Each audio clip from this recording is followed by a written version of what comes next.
What we have seen in the period, particularly since 9/11, is a focus on mass surveillance, not surveillance based on, reasonable suspicion, not targeted surveillance, but actually this kind of treatment of the British people as a nation of suspects.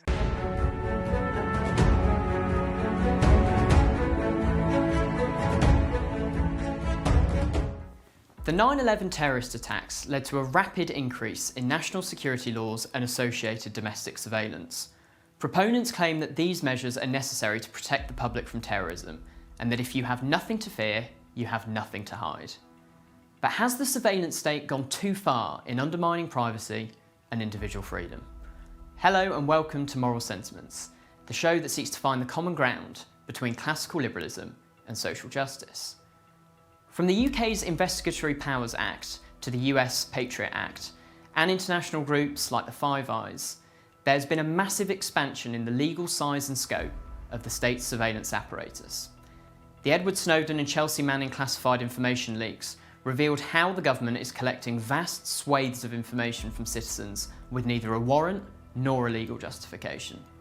Surveillance disproportionately falls on minority groups and those with unorthodox opinions that the state deems suspicious. The surveillance state grew entirely out of control during the COVID-19 pandemic. The ominously named Counter-Disinformation Unit created thousands of pages of documents on individuals whose opinions went against the mainstream view on the pandemic. Those targeted ranged from lockdown skeptics on the political right like Julia Hartley-Brewer and Peter Hitchens to stalwart leftists like Green Party MP Caroline Lucas. The government has a genuine interest in collecting information, particularly when conducting a criminal investigation against clearly named individuals and with a warrant from a judge. But mass surveillance against large segments of the population, often disproportionately targeted at unpopular minorities, violates ancient rights that protect us from unwarranted searches and seizures. The surveillance state is also incredibly difficult to hold democratically accountable. Our representatives in Parliament are dependent on the agencies responsible for surveillance to provide the information necessary to hold those same agencies to account, because so much of it is classified. This is a classic case of marking your own homework. Politicians rarely hold these agencies to account, instead giving them broad powers under the pretext of national security and other such moral panics. This phenomenon is getting worse. The government's online safety bill gives Ofcom broad powers to require access to information on users from tech companies. It threatens encryption by empowering regulators to force tech companies to scan private messages. And this is not just a threat to British people's privacy. Tyrannical regimes in China, Iran and Russia will be licking their lips at the prospect of an encryption backdoor to spy on their political opponents and repress them. There are some politicians leading the fight against the surveillance state, often transcending traditional party lines. Conservative MP David Davis has been a stalwart defender of privacy, as have MPs on the far left of the Labour Party, like former Shadow Ministers John McDonnell and Diane Abbott. Outside of Parliament, Big Brother Watch, a civil liberties and privacy campaigning organisation, is one of the most prominent organisations working to hold the surveillance state to account. In this episode, I'm delighted to be joined by Big Brother Watch Advocacy Manager Mark Johnson to discuss this vital issue further. First off, just give us a bit of an overview of the state of the surveillance state in Britain, particularly since 9/11 and also the 7/7 terrorist attack in London. Yeah, so we have really seen quite a ratcheting of the surveillance state in the period that you describe. Obviously, Britain post 9/11 and indeed during the War on Terror became quite an authoritarian state. We saw quite a serious ramping up of anti-terror legislation, things like detention without trial, and the government tried to bring forward provision whereby people detained on suspicion of terror offences could be held for 90 days without charge, and that was fought quite seriously by political parties across the political spectrum, and was scaled back to 28 days. This is the same period that the government tried to introduce ID cards, often under this guise of if we're able to kind of track and monitor the whole population, we might be able to, combat terrorism more effectively and so on. So that period, particularly after 9/11, to kind of like take it in stages, was, quite an authoritarian a moment in time.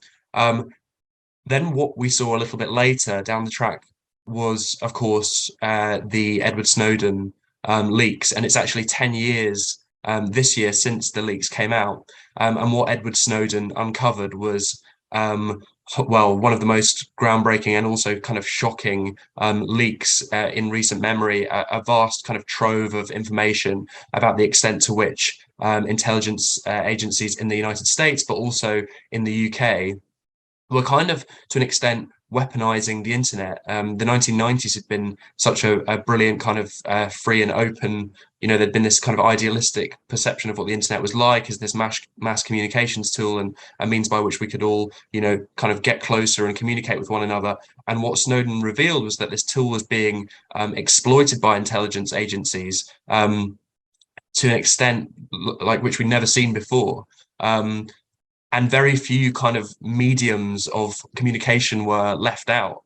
You're looking at intelligence agencies using the likes of Google and Facebook, getting backdoors in and basically exploiting, and collecting data en masse. Also, like optic cables, when it comes to, like telecommunications giants, looking at things like the content of emails, the metadata, of our messages. And yeah, very few kind of forms of communication were really left out. Phone records as well, en masse. So he discovered and revealed mass surveillance of the British public, of the public in the United States, and in fact many other populations across the world were impacted too.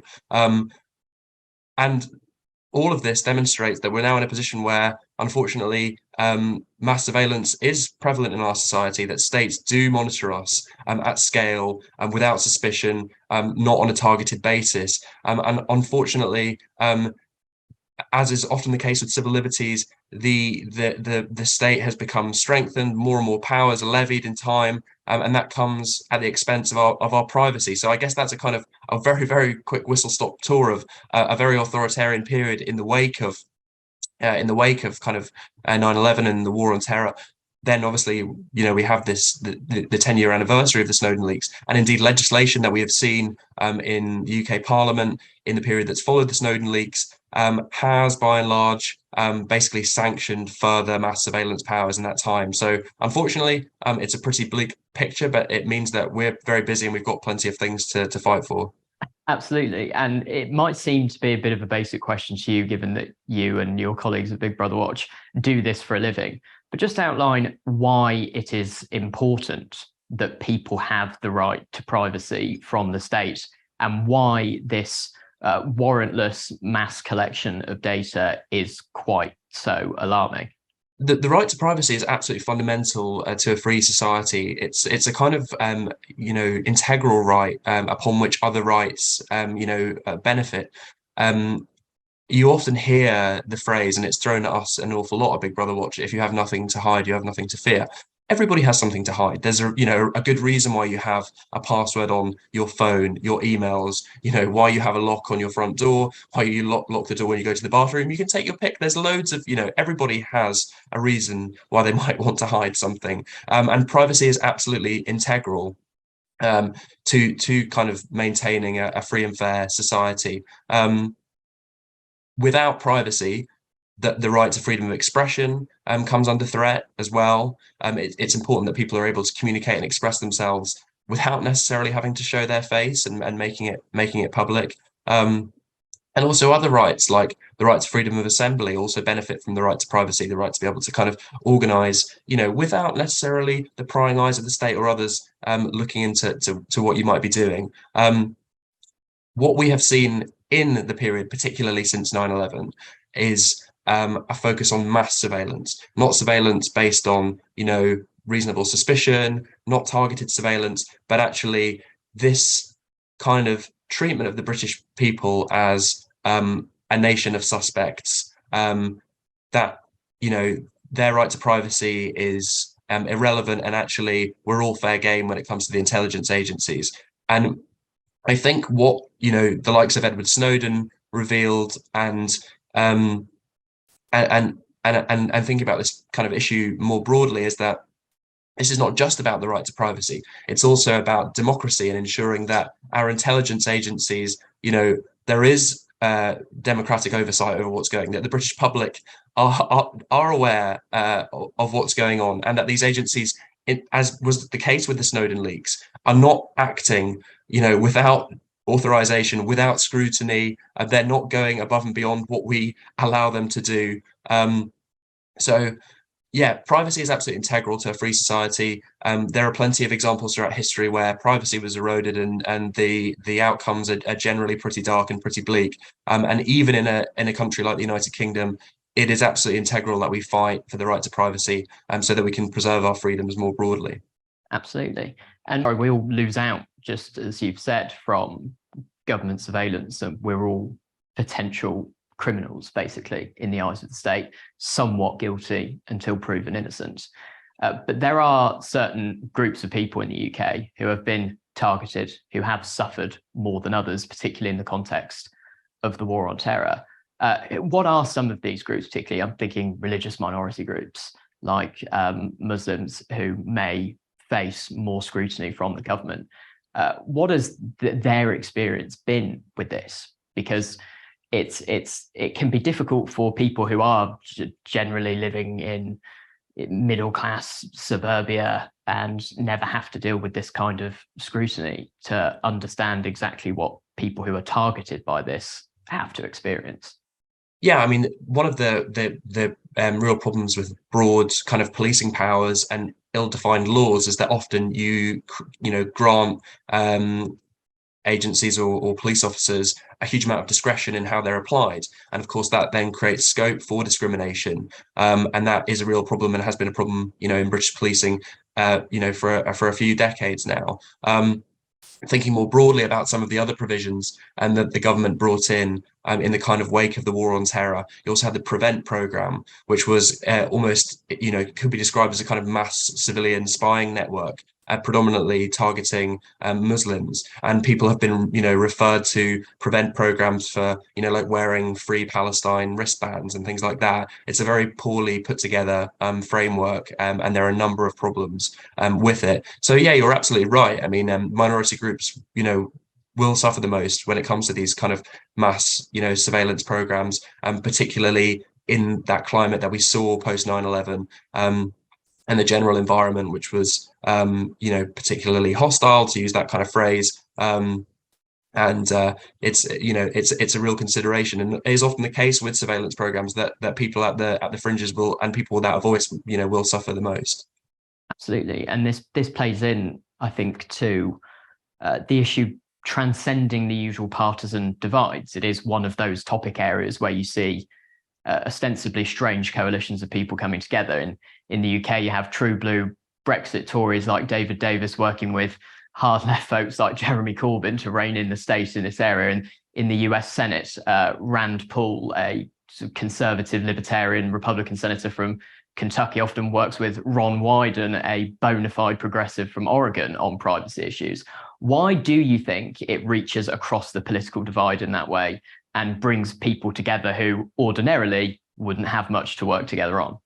I mean, I think that the right to privacy does transcend party politics. I think that it does, when you are up against it, and when your rights are being kind of infringed, that it does bring people together in a quite brilliant way. And as you say, in the UK, the likes of David Davis, he's worked with, like Socialist Campaign Group and members of Parliament. He, had a legal challenge with Tom Watson quite a few years ago.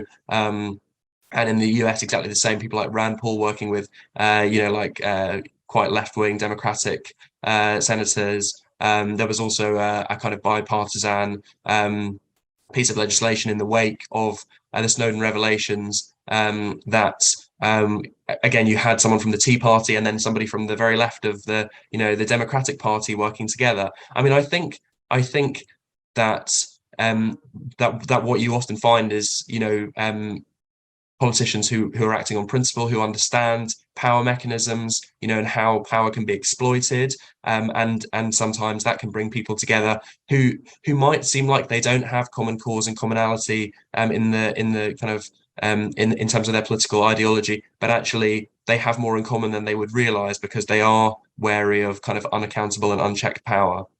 But it is a brilliant thing, and it's something that we see so often in the UK. At Big Brother Watch, we work with political parties across the across the spectrum, but often we do end up bringing together these brilliant coalitions, which can include socialists and libertarians, and it's so important that we do because our success depends on on privacy being important to people on the left and on the right too.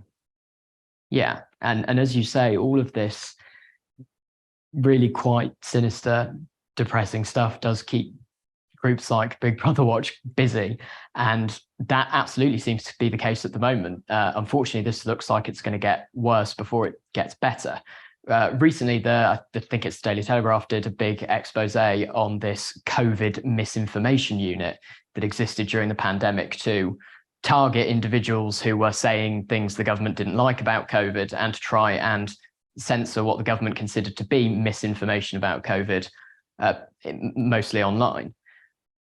Can you explain a little bit more about what this unit did, why it's so dangerous, and maybe how we can go about preventing that type of thing happening in the future, particularly in a pandemic style situation where civil liberties are already seriously on the line and people are in quite a panicked state, particularly when you're in the early stage of a pandemic and you don't actually know really what's going on? Yeah, I mean, authorities will very, very rarely exercise, surveillance powers without trying to give some sort of justification, whether it's reasoned or otherwise. And they will always try and, suggest that there's a good rationale for why they have to kind of chip away at our rights in a certain way. Obviously, in the kind of war on terror years, the justification was terrorism. That's not to say that the powers were kind of reasonable, proportionate, or even effective that were brought in. But something that we have seen in recent years is this kind of weaponization of the language of misinformation and disinformation and the levying of state power and indeed, kind of corporate censorship power as well against, with the backdrop of this kind of threat. And misinformation and disinformation are not new concepts. Disinformation is essentially lying, and misinformation is the perception that you are, wrong, or that you've kind of said something that's incorrect. Yeah. And it's really curious that in maybe the last 10 years or so, we have seen this real ramping up of the terminology, to the point where it's become quite part of the political lexicon now. And the BBC have a kind of disinformation team that's now, I think, BBC Verify. You will hear about disinformation in the news, but talking about foreign state disinformation and so on. But the danger is that this kind of language is being now applied to kind of domestic political debate. And a piece of work that you mentioned that we had done over maybe the last kind of 9 months or a year or so was that we've been investigating the UK government's counter disinformation unit, and what we found in the course of our investigation was that actually this unit isn't really looking at hostile foreign state disinformation, which you could understand that the state might have a kind of role in combating that, but actually it's looking at domestic dissent and it's looking at criticism of government policy. And what makes this so particularly worrying is that this unit, the counter disinformation unit, has a hotline to social media companies. There's a kind of different social media companies frame this in different ways, but the common phrase is trusted flagger, that the counter disinformation unit is a trusted flagger. So it has this kind of hotline to the likes of Twitter, the likes of Facebook.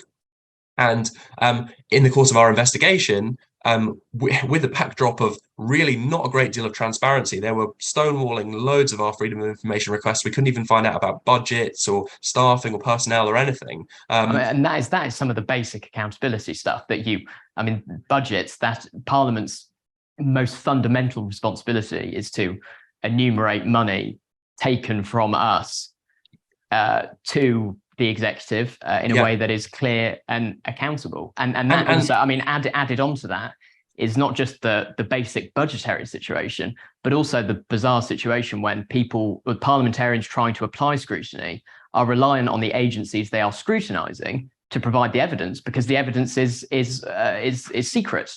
It's illegal to publish this stuff if you're in the press, for example. And the most extraordinary thing is that some of the intelligence agencies that we spoke about previously, GCHQ and so on, will actually disclose, like resourcing. They will talk about, certainly to a greater extent than the Counter Disinformation Unit has, they will talk about staff or budgets or so on, even if it can't be scrutinized in a kind of granular way. So these agencies are more transparent than the Counter Disinformation Unit. But what we did find, in the absence of really a great deal of compliance when it came to freedom of information requests, was that we could use data subject access requests under data protection law and GDPR. And so we spoke to a number of different individuals who'd been kind of critics of the government during the pandemic, on the left, on the right. And we found that some of these people were coming up in disinformation reports, and this is like a really worrying indication of the kind of people and the kind of content, if you like, or discussion that these units are looking at. Wasn't Peter Hitchens in one of them? Is that correct? Peter Hitchens came up, for criticising, I think, modelling, government modelling. David Davis for criticising vaccine passports. In David Davis's case, he absolutely encouraged people to get vaccinated, but on a civil liberties, from a civil liberties perspective, he was dead against vaccine passports and the kind of like the ID type nature and the checkpoint society that it would lead to. And he was in a disinformation report for this. You had journalists like Julia Hartley-Brewer, but it wasn't just lockdown skeptics. We also found that there was an interest in the war in Ukraine. That there was a Labour MP, Bel Rivera Addy, that had signed a pledge and then had been flagged by or picked up or had been included in a report by one of these units. So there's a serious mission creep here, taking this kind of concept of disinformation and then stretching it out to include dissent, criticism of government policies. And what is absolutely fundamentally clear, because I do think there could be a role for the state in fighting kind of concerted, hostile foreign state disinformation campaigns, that it is not doing that. Or in any case, what we found is not that. And that they are taking this remit, if that is indeed their remit, because this is not on a statutory footing, by the way, but that they are taking this concept of disinformation and fighting it and stretching it out. So they are now monitoring politicians, journalists, even academics, even people that are working for NGOs. Quite extraordinary. And as you mentioned, this is something that the Telegraph have kind of picked up again recently over the last week or so, and have given it some very good coverage. And we are still digging, we're still trying to find out more, and we think that this unit should be suspended and investigated really by a parliamentary committee, because it's clear that they've overstepped the mark, and monitoring politicians is entirely unacceptable. Absolutely right. And this is a stark demonstration to me of the phenomenon of the slippery slope. It's basically a cliff when it comes to the state. It still astounds me that whenever there is a new state power being proposed or enacted, people still claim that the slippery slope argument is a fallacy. When it comes to the government, it is not. They will go as far as they possibly can, particularly in an emergency, which is the pretext for the erosion of our civil liberties, left, right, and centre. One final thing I wanted to ask was that in a minute or two, summarise the best argument you can make, the best elevator pitch for all of us to take the right to privacy more seriously, and what we can do to try and further the efforts of groups like Big Brother Watch, who are doing great work at the moment to try and stand up for our quickly diminishing right to privacy. Yeah, I mean, the right to privacy is so integral to a free society, and it is a right that underpins, the very free society that we live in. There are, examples throughout history of where a free, where the right to privacy has been eroded, and none of them tend to result in good outcomes. We live in a liberal democracy, but we should not be complacent about that. And democracy in Britain has existed for, barely 100 years. Throughout the course of history, democracy is more of an anomaly. in the history of time than a regular feature. And so it is absolutely integral that we guard the right to privacy as something that, you know, is a safeguard of a free society, and that we guard our civil liberties more broadly, because we cannot be too complacent. And we have seen throughout history examples of where democracy and the right to privacy can be eroded and can be taken away. So we must not be complacent, value your privacy, look after your data, and you know, and stay free. Absolutely. Mark Johnson, Advocacy Manager at Big Brother Watch. Thank you very much for joining me today. I hope you all liked that video. If you did, please give it a like and subscribe to the IAA London's YouTube channel. What do you think? Are we stuck quickly going down the spiral of a surveillance state? Let me know your thoughts in the comments below. Thank you very much for joining us today.